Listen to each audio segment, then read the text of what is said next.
everybody, and welcome back to A Beer a Day with TK. It is a humid, rainy day here in Findlay, Ohio, and Anderson and I are hanging out in the beer shed, getting ready to check out one of these fancy beers that he received from the Rare Beer Club. Tell me about this one, man. What do you want to know? I don't know. When you're in the Squilliam Fancy Sint Beer Club, they send you like a sheet that tells you all about it, right? They do, but most of the sheet tells you about the history of it, And the brewery. history of the brewery, and some of the different things Okay. the brewery's gone through. Okay. And then they kind of discuss the beer a little bit in more intimate detail than you or I ever care to know. So this is a lambic goose, and it's from the Brouwerij Kerkom out of St. Truiden in Flanders, Belgium. And, you know, if you're unaware of what the gooses are, they're essentially just blended beers. So they take, I guess they age them to different degrees. So they take what they call a young beer and an older beer, I guess, blend them together and create a goose. So that's essentially what this is. Ratings-wise, it does pretty good. So, I mean, I'd imagine it's going to be a tasty beer. See what it says. Lambic Blended Sour Ale. You want me to read the back? Yeah, if you can read it. It's kind of dark and I'm blind. Oh, that big slime trail's gone. Oh, yeah, when we put this out here, it's a dark green bottle. When we went to read the label, this thing was up behind it. It was like this big black, I don't know what it was. It looked like the Babadook was hiding in the corner or something. It was quite menacing. Well, considering it's bottle fermented, it's probably the sediment from Well, I'm yeast sure it that is. had. It's all settled, but it's settled, you know, I guess a lot of times you store the bottles, maybe they store them face it was down. stored. Yeah, like that way. So I guess it had pooled over here. But when he initially sat it down, I saw it and was like, eee. And we do have a picture of it you can put up. I do. We did take a photo, so I'll throw that up and you can see the... Anyways, it says natural top fermented beer blended with old lambic, unfiltered and fermented in the bottle, as we just said. Yeah. And as I've shook it up quite a bit, get all that stuff floating around for you. That'll help you out later with your digestion. Yeah, that'll clear it. I can see floaters, chunks of stuff floating around now. That'll be fun. You want to open it or you want me to open it? Well, the one thing I should mention that the paper has said is they recommend that you use a tulip, lambic tumbler, flute, or Chardonnay glass. We've decided to go with the fancy jam jars. That's how we roll. How we do it. I do have all those glasses, but I'm not going to bring them out in the shed so we can break them being drunk idiots. So now we want to be careful we don't I shoot did have your eye out. You know, whenever you read that, you're like, that doesn't really happen. I actually had one shoot up in my face. I had taken the cage bit off and it just boom, right by, like, didn't hit me, but flew right by my face and did scare me a little bit. Well, there's a video out there of some dude joking around about it. Yeah, and it shoots him in the face. Right? Yeah, like he points it at himself, and right when he does it, it shoots him right in the eye. That's...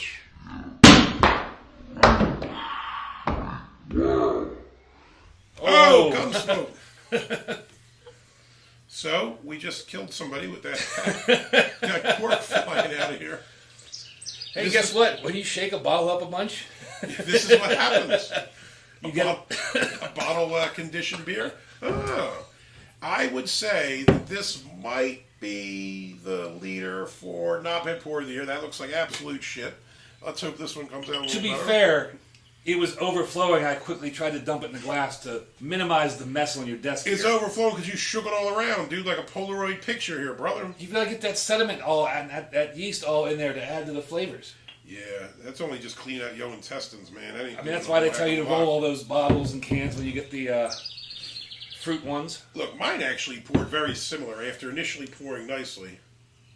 Maybe you're just a knobhead. That's neither here nor there and probably true. All right. There's no saving that. No, it's getting worse. Just do it real slow. I was trying, and that head just blows up. It's like when you pour a Duvel or Yeah. Yeah, it is what it is. Stats on the 6.5% ABV. Couldn't find anything on the IBUs. Ratings did pretty good. Untapped to 3.8. Beer Advocate a 4.08. And the critic score, the Metascore, whatever that is a 91. Outstanding. So, let's check this bad boy out. how many hands worth of head is that? A lot, man. Color, let's go with our SRM chart and give it time to settle. So we have our Brew HQ SRM chart here. What are you doing? Maybe like a 6 or a 7? Deep golden? Yeah, 7. I would say it's a 7. Yeah, I'd say the same. Crazy carbonation. Yeah, a ton of carbonation. Bubbles are going nuts in there. It's like champagne or something, man. Try to see if you can see. Light it up from the bottom. You have your phone? Which once again explains why we put a hole through the shed roof with the cork. Light it from the bottom. I wonder if we can see any foam. I hope so. Good thing the dog's not out here. It would be running around with the Cork cork. in its mouth. The dog has been banished because it ate all my wife's flowers. So she's got to stay in the house. I don't see anything. Let's check this one out. Maybe the funk is still... No, I don't see too much. It must have been dispersed throughout the bottle there, Anderson. Hopefully you got most of it. Ugh. Yeah, I hope not. All right. Head, multiple fingers due to the poor white head. It is kind of breaking apart and doing the island thing. But it's sticking You around. see this with a lot of those types of beers, though. It's not uncommon. It's very soapy and sticking around. Let's see if I can do a better job of... Did you hear those noises it was making there? That was me rubbing a bottle on the fancy jam jar. Sounded like a puppy squealing, bro. I'm calling that a day for now. I don't want to mess with the bottom of the bottom. Oh, you're going to get the bottom eventually. We'll get there eventually, but not right now. All right, let's give it a sniff. Well, when that popped open, there was a big rush of, I don't know if you noticed, a rush of like fruity. Yeah. I think you pick up that like spicy, yeasty smell that you get from the, like a Belgian yeast. And you do get like a nice kind of floral, fruity thing going on as well. The phenolic smell. Yeah. Well, you know what though? I will say this. It doesn't, it's 6.5, so it's not super high ABV. It doesn't really smell boozy at all. No, but it's very like a fruity. Also not super funky. I'd expected this to be on that biz scale for the smell. Now, probably will taste it, but the smell, not a super funky smell. No, and it doesn't smell like a tart beer either. No. That's enough putting our noses in this like fools. You ready to give it a shot? Yeah, let's go.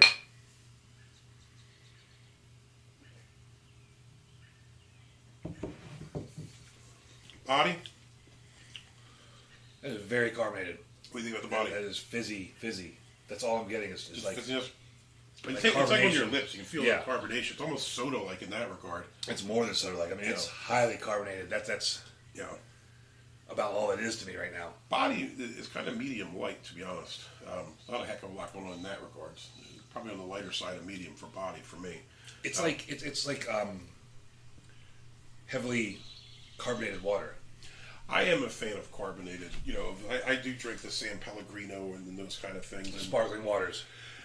that is kind of what it feels like when you drink it. You feel the bubbles, you feel the carbonation. Most beers, I really don't notice it that much. This, you pick it up pretty big.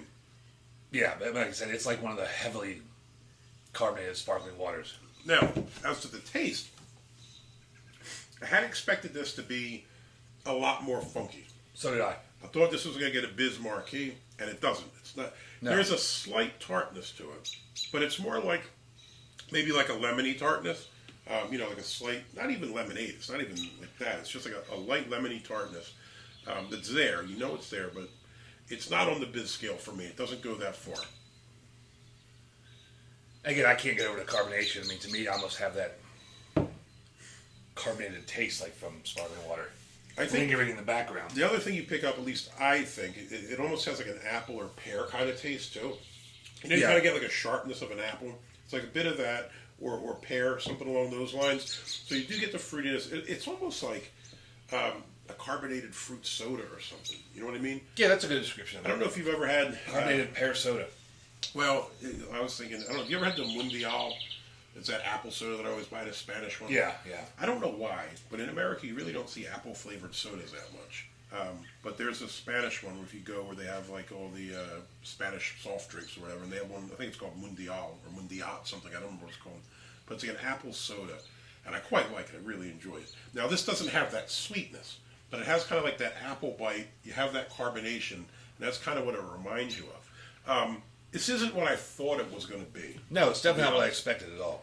Now, when you see Lambics, you've had like the Lindemann ones tend to be sweeter. They're very low ABV, and they're delicious. I love them, but they're not.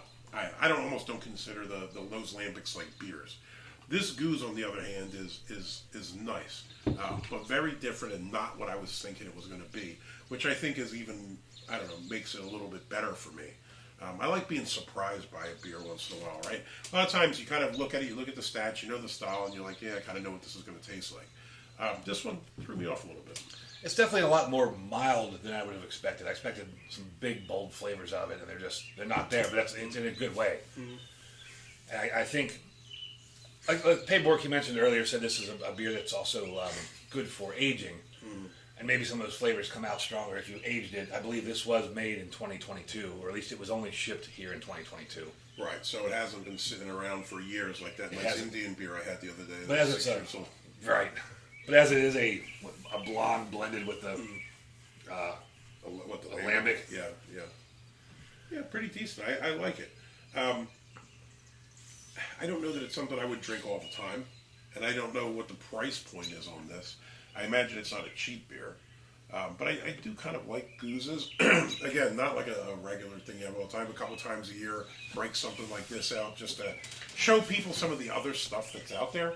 Well, I think it's pretty solid. You could get this for $18 plus shipping.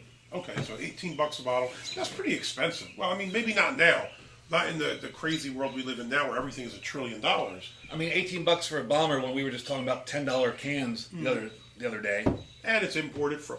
Ooh, it's making me burp, this thing, man. I thought you'd ever burped. It's funny, I said the only time I burp, really, is when I drink soda. Ginger ale and root beer make me burp like crazy. And I'm getting that same burping feeling from the bubbles in this thing, man. It's getting me pretty bad. I told you it's highly carbonated.